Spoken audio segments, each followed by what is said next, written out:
And let's not forget about the Central Park Five, where he wanted them. That was the 90s or so, yep, I think. Yeah. and executed. And to this day, he's never retracted that statement. With no evidence, wasn't on the jury, didn't see it, but because of the color of their skin, you know, he wants law and order, because that's what Christians do, Leonard, is they want to execute black people without any evidence. He's right? still... All right, let's get into their orange antichrist really quick, because that's what I like to call him. That's my nickname for him today.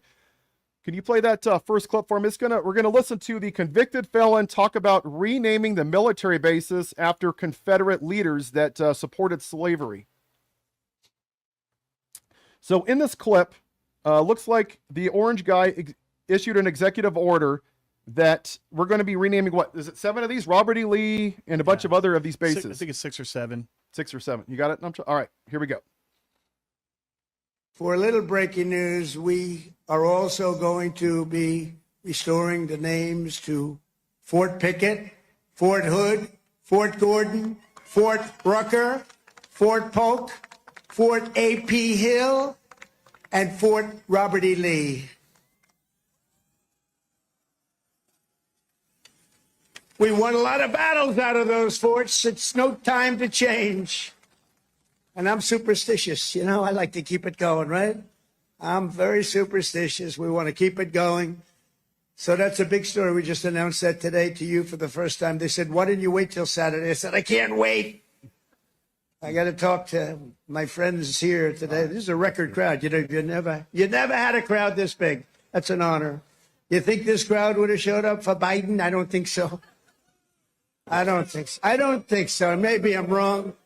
Maybe I'm wrong. Wow.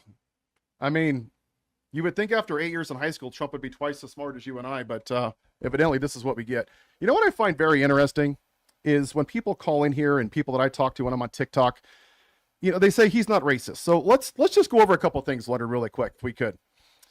He didn't rent to black people in New York. He has dinner with Nick Fuentes, a white supremacist who talks positively about Adolf Hitler. There's very fine people on both sides, to white nationalists. He wants to take away DEI, CRT.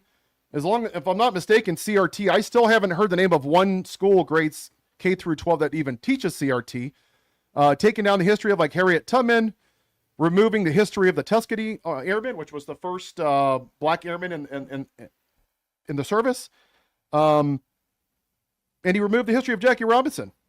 So I find it rich. Oh, and he questioned the birth of Barack Obama first. So I find it really surprising that so many people come up here and go, he's not racist, and yet he was partners with Elon Musk, who does a Nazi salute and he doesn't denounce it, and Donald Trump's father, unless I'm wrong here, was part of the KKK, wasn't he, at one point? That is what has been reported. And also in the 80s, if you remember, he lost a lawsuit because he was not renting to a certain minority class. Right. And that goes all the way back to the 1980s.